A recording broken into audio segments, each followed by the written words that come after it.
learner lovers, and welcome to another episode of Totally Not Taboo with Tracy. This is where we talk about everything sex and sexuality that is considered taboo. With us in the studio again today, we are lucky to have Josh Muller.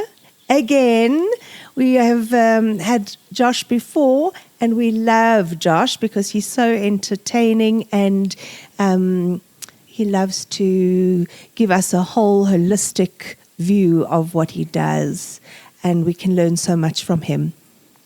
So Josh is a holistic therapist that has developed his own process over 10 years of clinical practice and his own healing journey. His method uniquely combines cognitive behavioral therapy with guided breathwork and bodywork massage. He specializes in Tantric touch, a form of intimate bodywork designed to support people in healing sexual trauma and expand their relationships to their bodies. Hello, Josh. Hi, Tracy. Lovely to have you again. Lovely to be back. And you got my surname exactly right. Most people, they get it wrong. Muller, I know, I was practicing. Muller. You got it. Great Spot stuff. on. Good job. So, Josh, we met up, you said it was 2 years ago. Maybe a year ago? I think it was a year ago, the last time, yeah. I think you're right. Yeah. And we did record a lovely episode. We sure did. But unfortunately, it never got to our audiences. Yes. So I'm very happy that you are a very willing participant. And you always, as I say, entertain us and give us a lot of information. So why don't you go ahead and just inform our listeners since the last time you were on of your journey? Sure, yeah, with pleasure. Actually, that's a great place to start. I would say, just as a bit of background to my own healing journey, which I think is quite important, is that I've been on this journey so maybe the last 4 or 5 years. Through a combination of ayahuasca and mushrooms and other plant medicine journeys, as well as the space of breathwork and meditation and the different modalities that I've engaged in for my own healing.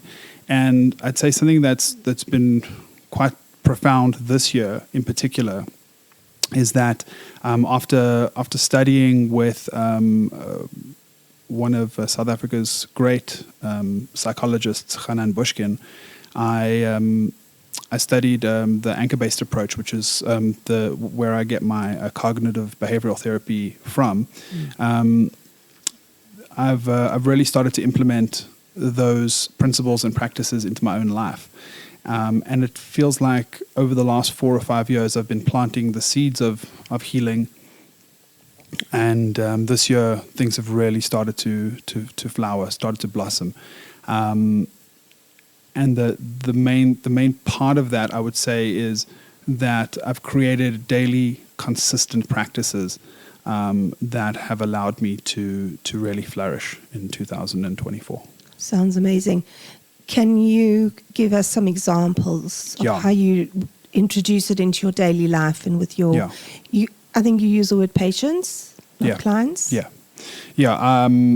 That's another thing I get from Hanan is using the word patience. I like to use that word just to. It feels like it has more gravitas than client, and I like to remind myself how seriously I take my work, and that's a big part of it for me. So one of the things that I've done is I've created daily practices like cold plunging, hot yoga, and breath work. I wake up in the morning. First thing in the morning, I do all 3 of those things, and I walk my dog in the dog park. Can you tell our listeners what cold plunging is? Oh, yeah, absolutely. So anything under 5 degrees is a cold plunge. So get in the water, submerge in cold water I do it for 4 minutes. If you've never done it before, I don't recommend 4 minits. It's a bit long for your first time. But come to me, I'll show you what it's all about for your first time. And yeah, get in the water. One of the great things about cold plunging, from a physiological perspective, there's a lot of benefits. So, for example, it helps you deal with inflammation. It helps blood circulation. It's good for burning brown fat or subcutaneous fat. It's good for regulating the nervous system. And it helps reduce stress, helps reduce fatigue. It helps with recovery. It helps with sleep. It really helps with a lot of physical things. But I would say that the most important thing that it does is that it helps us with one of the main goals of therapy. And the main goal of therapy is to be able to separate out our emotional state from our psychological state. So that is, whatever I'm feeling or thinking, I can still be calm. Whether I'm angry or sad, happy or terrified, I can be calm. I can remain calm. So before I get in the cold plunge every morning, my brain tells me, don't do this. It's going to suck. We're going to die. It's too cold. Just go back to bed. All these things to try and keep me feeling comfortable, which we can talk about the difference between comfort and safety. They're very different. We confuse them oftentimes. And instead of listening to what my brain has to tell me about staying out of the water, I just go, that's nice, and I get in. And when I get out, I look at my reflection and I go, good job, Joshy, you did it. And it's really, doing things that suck that are really good for you is really, really, really difficult. And doing them all the time makes them easier. Makes the doing easier. It doesn't make the activity easier. It just makes the doing easier. So that's the cold plunging. And then the next part of your routine, the second part of the routine was... Hot yoga. Hot yoga, right. I do hot yoga every day. It's my main form of exercise. There's two different forms of hot yoga. So the one is vinyasa flow, which is like sort of when you think of yoga, that's the one you're thinking of. And it's always different. The sequence is always different. The teachers always change the sequences, and so there's a freshness to it, which is very useful for me. I find that it helps me to stay present and concentrate on what's happening around me, because I have to really listen in on what the teacher has to say. And that's really useful. And then we do Bikram yoga or Hot 26, which is the same sequence every single time, which gives a totally different feel to it. That my mind it's much easier for my mind to wander when I'm doing Bikram yoga, because I know the sequence. So it's sort of like what the teachers like to say is it's a moving meditation. Right? Because it's the same every time. Two things happen. One, it takes extra effort to focus in on the micro adjustments, the micro movements to keep my head in the room. And the other thing it does is that because the yoga is the same every time, if it's more or less difficult, it has nothing to do with the poses. It has nothing to do with the yoga. It's all about me. It's all about where am I holding. So it's a great measuring stick for where I am mentally and physically. Wow, a lot of mindfulness. Definitely, yes. Wow. So you stretch a lot. Your mind stretches a lot. My mind stretches a lot. Sure. Yeah, it does. And my body. Wow, yeah. And the third one? And the third one is breathwork. So I have a very short daily routine for breathwork, maybe 10 to 15 minutes at the most. And that's unguided. So I'm doing that on my own. When I do a guided breathwork, I tend to go much longer, so 45 minutes minimum. I'm actually doing one next week Friday, which I think is around 2 hours long, and that's going to be super intense. I prefer when I'm doing long breathworks to be in a held space, because it just allows me to sink deeper into the work, and let a facilitator hold me. I don't get to be held, or I don't allow myself to be held all that often, as I'm usually facilitating myself. So it's quite useful. So the thing about the breath work is, again, it's daily consistent practice. It's good for me, and it feels good immediately. If there was one thing I would tell people who are starting a healing journey, and they wanted, there's no such thing as immediate results. There's no quick fix.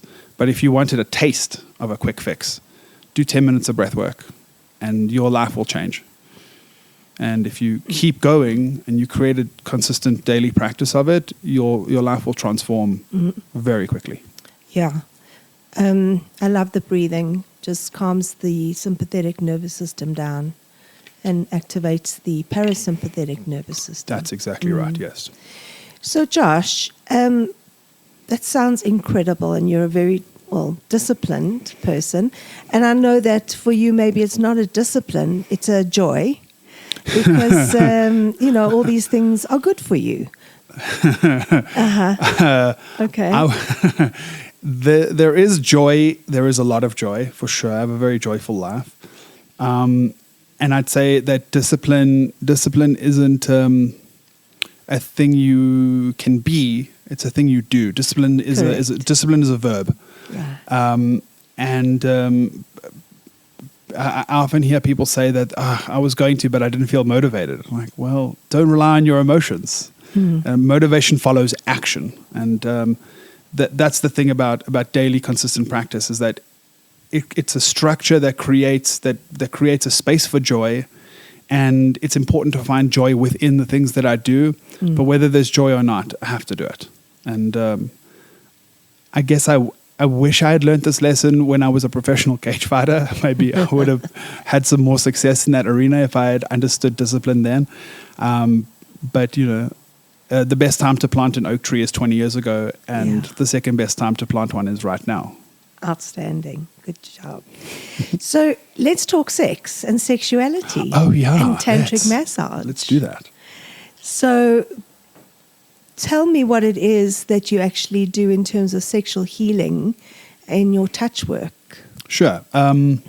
So let's talk a little bit, give a little bit of context to this by talking a little bit about trauma and what trauma is and what trauma isn't. And then I'll speak a little bit more to the intimate touch work that I do. So trauma is, as Gabor Mate likes to describe, trauma isn't the thing that happens to you. It's the thing that happens inside of you as a result of what happens to you. So to break that down a little bit, stress is a part of daily life, and stress can be good.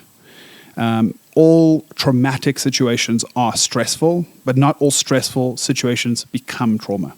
So we're basically talking about what's stuck inside of you. What is the energy? What is the emotion? What is the feeling that's stuck inside your body? Okay, so that's the first thing. The second thing is that when we go through trauma, our brains develop core beliefs around that trauma, whether it's around how we survive, how we are loved, how we give love, whether or not we're going to live or not.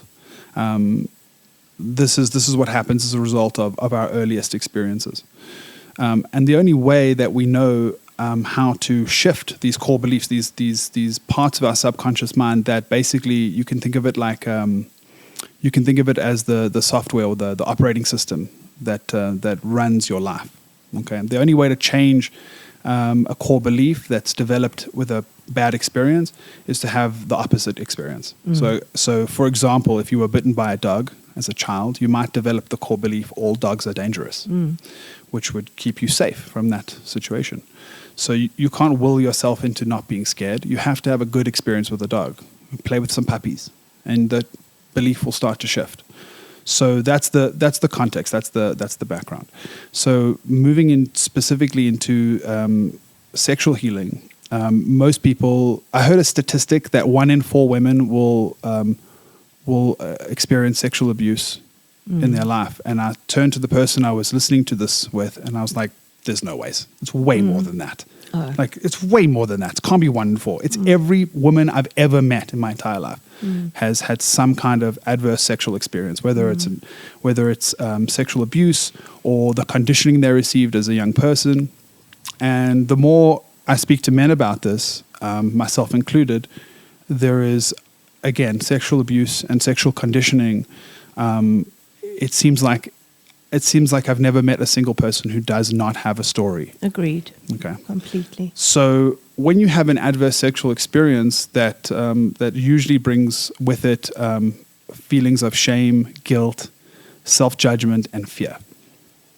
And when we experience those feelings in childhood, whether it's from a sexual experience or some other kind of adverse experience, without the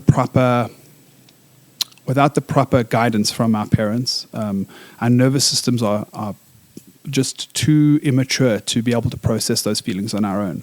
And if we don't feel like we have a safe place to process those feelings, we push them down, we bottle them up, and they get stuck in our bodies.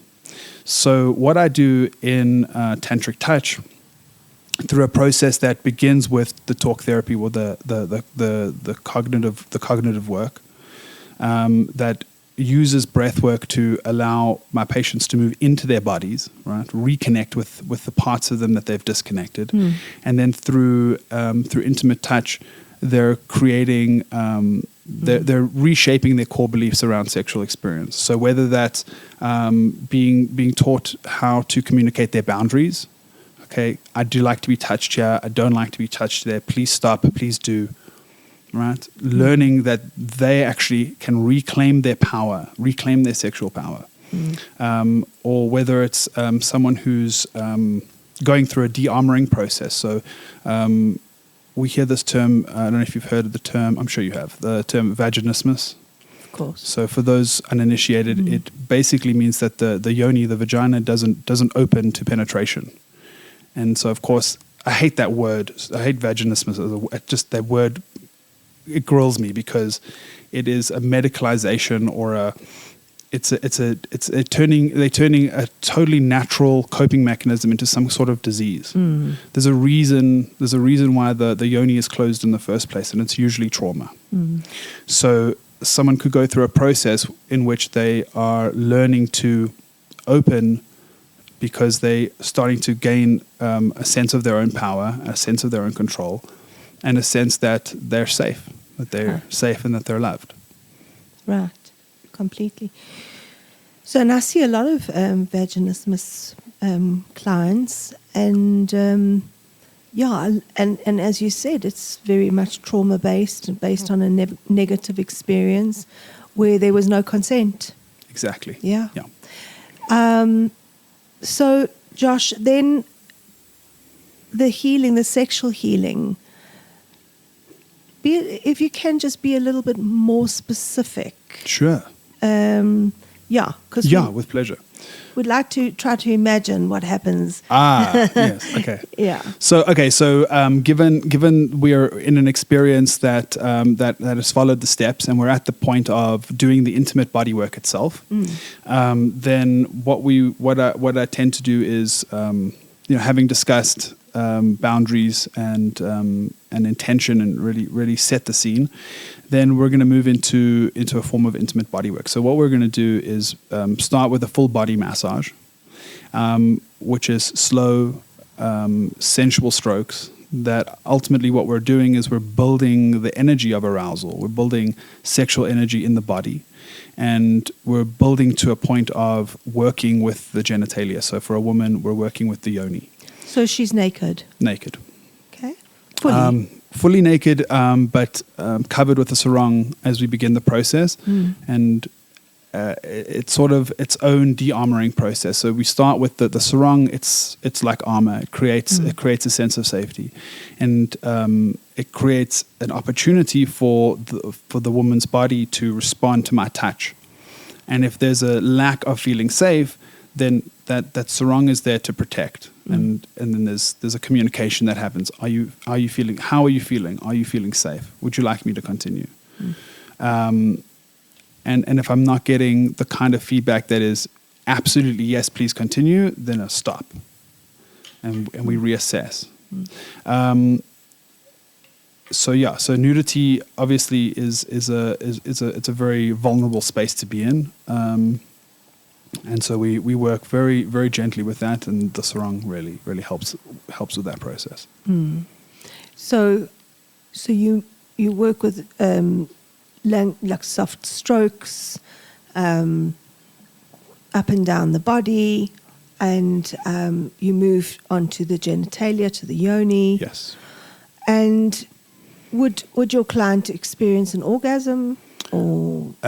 So an orgasm it's a tool in the context of healing that, say, for example, someone who's anorgasmic or has never experienced an orgasm, it might be part of their goal, their intention that they set at the beginning of the process or the beginning of the journey, that they might want to experience an orgasm. So sometimes it happens, sometimes it doesn't, but it's never the focus. It's never the focus of the session. Ultimately, a lot of the women that I work with who've never had an orgasm before, my preference for them is that part of the homework that I give to people is to create self-pleasure practice rituals for themselves. Right. That I would rather receive a message from someone that said, "Oh my God, thank you so much for the session yesterday. I did my self-pleasure practice, and guess what? I had an orgasm for the first time." Like, fuck yeah, let's go. Yeah. That's the best. Yeah. So orgasm can happen, and of course, so it's a little bit different for men and women. So for women, an orgasm can promote more sexual energy. There's like as you orgasm, the fire grows. For men, it tends to dampen the fire a lot. So what we want to do with my male clients or my male patients in this context is we work with something called expanded orgasm practice, which uses edging techniques. So you build to the edge of orgasm, and then through the breath, we're moving the energy that's built up around the lingam, around the penis. We're moving that energy throughout the body, and all sorts of magical things can happen in that space. And we tend not to go over that edge, especially so if I work with a lot of people who have premature ejaculation or erectile dysfunction, and beyond the aspect of teaching that, like, okay, this isn't a dysfunction actually, it's a coping mechanism, and it makes total sense in the context of your life. Having explored that in particular, then we want to actually work with this idea of ejaculatory choice. I choose when I orgasm, and I'm choosing to hold this energy in my body. Whereas, again, with women, a lot of women want to become multi-orgasmic, or they've never squirted before, they've never had a specific kind of orgasm, whether it's a G-spot orgasm, a clitoral orgasm, or a cervical orgasm. They want to experience these different sensations in their body, and so it can be a part of that experience. Sure, that sounds so amazing because. So that's amazing to have somebody who's skilled to be able to say, "Oh, Josh, I want a cervical orgasm, please." Boom. Boom. Boom. It's going to take a while. I want to squirt. Yes. Boom. Boom. That's amazing. That's a great skill. Yeah. Seriously. Thank you. I like to say I don't give orgasms, I facilitate them. Right, of course. I can't give them if you can't have them. Correct. Okay, yes. Yeah. Yeah, and that's the thing with squirting. Like I often get questions or clients want to know, like, why can't I squirt? And it's kind of, my answer is some do and some don't. Some do can, and some don't, yeah. Some can't. Yeah. It's like a professional sportsman. Some of them are like, "Wow, you were good from the start, weren't you? Like from day one, you were a record breaker. You never done the sport a day in your life, and you were already amazing at it." Yeah. Some people have to work really, really hard to get to the top. And I think in terms of squirting, it's the same. We all have the same. I don't have this anatomy. All women have the same anatomy. They all have the same parts. And for some women, it's really easy. It happens the very first time they masturbate, and it's like, wow, that's incredible. Couldn't believe it happened. Some women it never happens, and some it takes years. So everyone's different. But but it is okay if you don't. Yeah, right? 100%. Don't get hung up on squirting or not. It doesn't matter if you can or you can't. It really doesn't. I remember couple of years ago when squirting, maybe it's still a big trend, but at some stage, squirting was a big trend. Yeah. And guys used to be very, very chuffed if they could get their girl to squirt. And as if it had anything to do with them. exactly. Yeah. And comments to even me, I'm going to get you to squirt. I'm like, really? Not interested, or whatever it was. Yeah. Oh, really? And they really think it's in their power, to make it happen. So it's interesting because I was trained as a bodywork therapist, sensual massage and tantric massage, and it's a pity that I can't do it. I'm a social worker, so I'm ethically bound. I cannot touch my clients. Right. But what's so beautiful is that I can refer them to you. Yeah. Because there's such a big space for this sexual healing for an orgasmic woman, for men with sexual erectile dysfunction or premature ejaculation. So it's really a beautiful space to be in for you. Yeah, it's an absolute privilege to have. Like you said, there's depending on the way you work. So as a social worker, obviously you have certain parameters you have to work within, and I don't have those same bounds, those same parameters, which it's obviously very useful because a lot of people, I think one of the things about the work that I do. The sexual healing and the non-sexual healing is that the practices are somatic, they're body-based, and I feel like when we work with body-based practices, we see a level of healing that can't be done without it. There's certain things that are happening at the level of the body, the physical body, that no amount of conversation can release, and the conversation is super important. I like this is something I have to stress to my patients that that a lot of people just want to come in for a massage, and that's great. That's totally fine. There's a lot of value in that, but the conversation's super important. Like touch without intention is useful, but my God, it's so much more useful with that intention and that insight. Yeah, for sure. And then, quite a controversial issue, which I know you and I have spoken about before. Excuse me, but as per this conversation, I've often heard people say, "What? You go to some guy to give you a massage and a happy ending, and that's like okay." And I said, no, it's not like that. And then they say, no, it doesn't sound okay. It's fucking creepy. And I said, no, it's not like that. It's healing. It's sexual healing. Yeah. And they give me a hard time. They say, don't talk rubbish. He's just getting off on this. He's probably sleeping together or, whatever it is. So let's talk through that, the controversy. Sure, no problem. So first, I think that there are definitely creepy people. It's an industry that lends itself to creepiness. I do buy into that. And like the work that I do, like massage, touch, breathwork, all of it, they're just tools.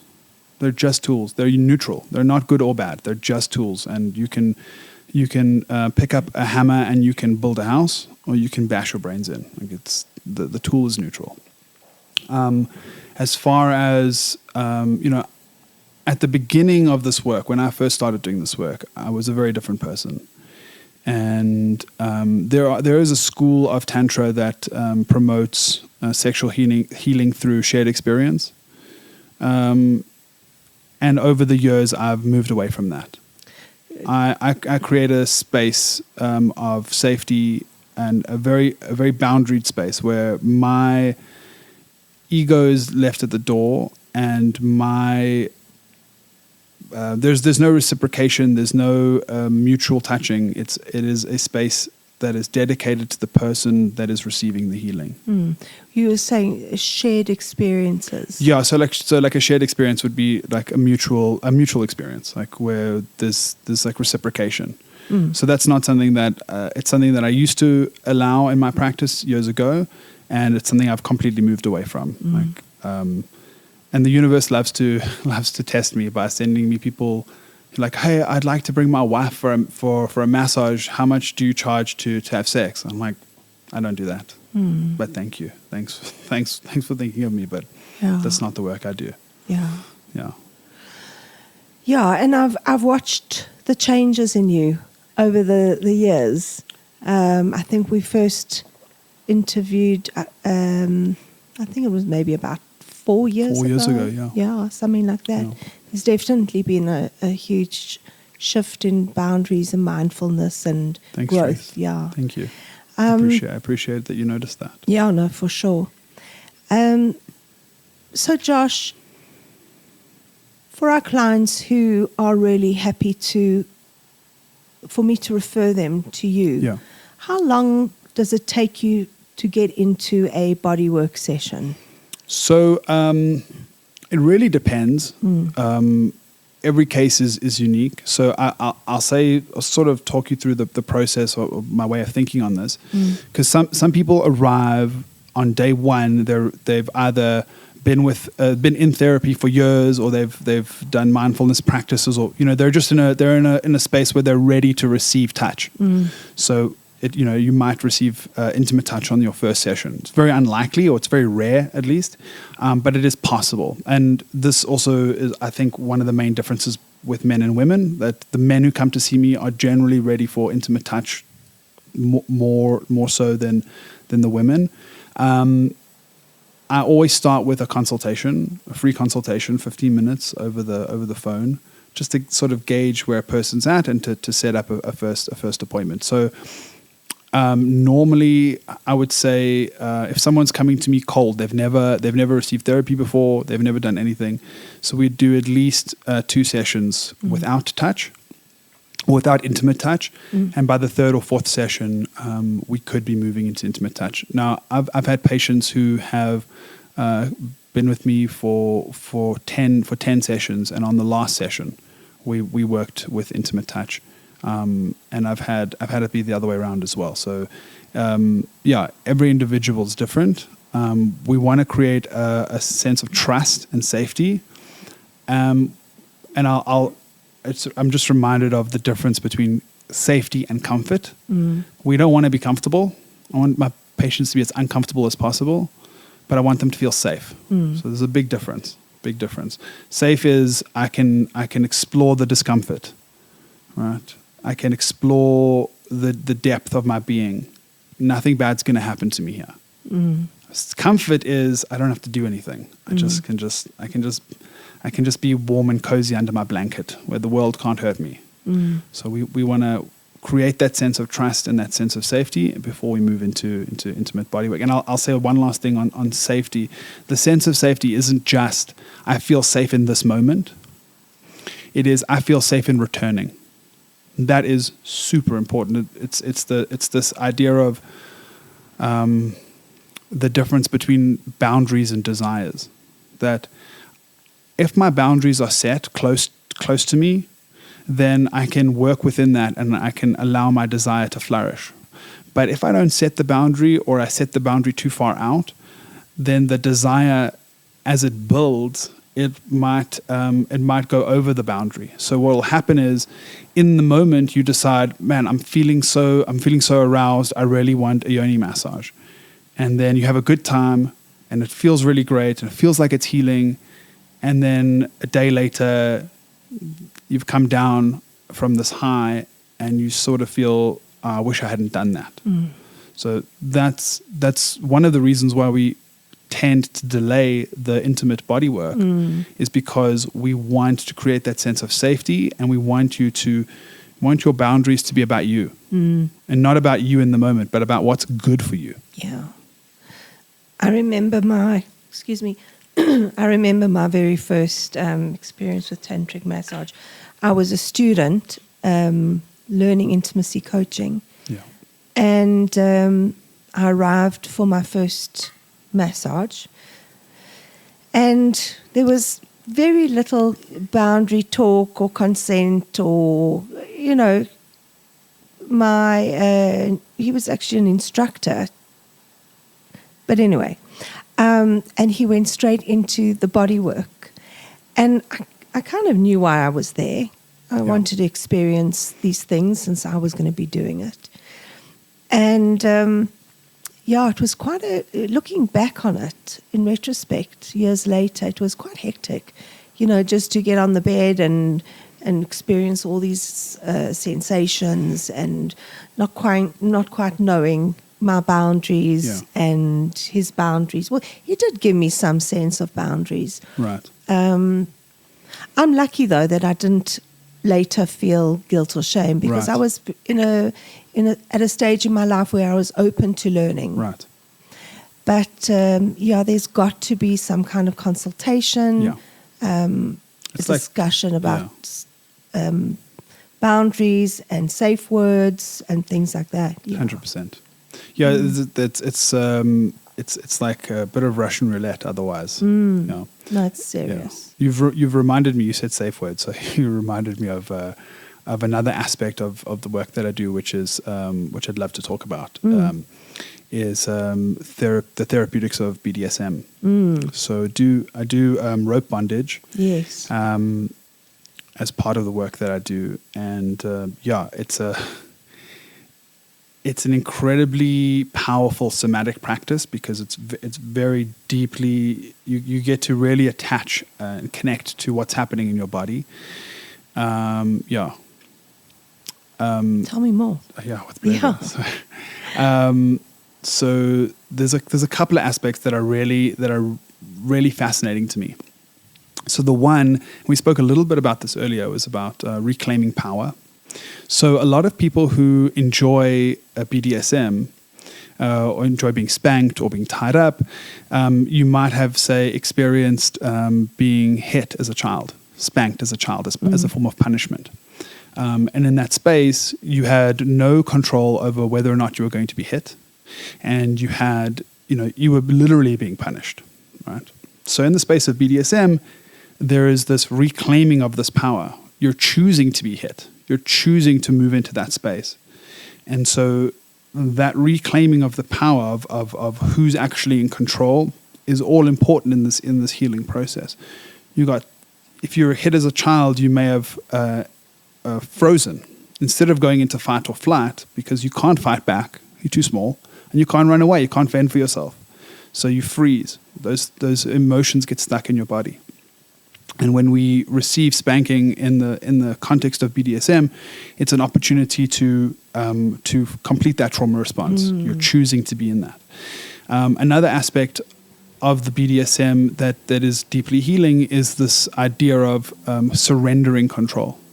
So imagine I'm 5 years old and I'm going through a difficult emotion, sadness, and I'm crying and I'm crying and I'm crying. One of two things happens. Either my mother or father say to me, why are you crying? And they try to make me feel better. They try to force me to feel better. Okay, that's one option. Another option is I get punished for crying, which I'm sure is very common for a lot of people. Or a third option, it's okay that you're crying. I understand how you feel. And I'm held, physically held. And it's okay. And I cry until the tears are gone. Right? I process the feeling with the help of someone else. So in that space as a child, if I'm in that third and beautiful scenario, I'm surrendering to my caregiver. I'm giving up control and I'm allowing them to hold me. And this is the aspect of surrender that we find in BDSM. When you're tying someone up or when you're being tied up, you have to surrender your control to that person. You have to drop into what we call subspace, where you're mentally and physically and spiritually at ease because someone else has you. I spoke about being held in breathwork. Like I like to go do breathwork sessions with other facilitators because I want to be held. I want to drop that. That's the most healing for me. I want to be held by someone else. I want to know that person is competent and that they're going to hold me, and then I can relax. I can surrender. Sure, the way you make it sound really sounds delicious. It's so delicious. Oh my God. It's so yummy. I love it so much. Sure, that's really amazing. Josh, we've had a really amazing conversation here. And you've taken me through a journey of a real deep sense of spiritual connection. And it's been really wonderful, as I said, watching you grow and feeling the growth. Thank you. And the spiritual growth. Thank you, Tracy. So I just wish you so much more Thank you. growth. Thank you. And continue doing such amazing work, because it really is, it's very healing, and it feels healing inside of me. And so really just continue doing this awesome work. Thanks so much, Tracy, and thanks for having me. It's an absolute pleasure. So now I would like to just give our audience a little bit of how they can actually get to you. Yes, please. I see on your WhatsApp, you've got a whole menu here of what you offer and prices, which is really beautiful. I don't think I see your... So let me give the easiest way for people to get hold of me. So WhatsApp's the easiest. And the way to get to that is just go onto my website, talktouchbreath.co.za. One word, talktouchbreath.co.za. You can find me on Instagram. I am Josh_talktouchbreath. And my email is josh@talktouchbreath.co.za. But yeah, find my website. There's a one-click button to open a WhatsApp chat, and then send me a WhatsApp. Fantastic. Thank you, Josh, again for being a wonderful guest. Thanks, Trace. And learner lovers, stay tuned for our next episode coming soon. Have a wonderful rest of your day, and just stay beautifully sexy and sensual. And remember, we're here for a good time, not a long time.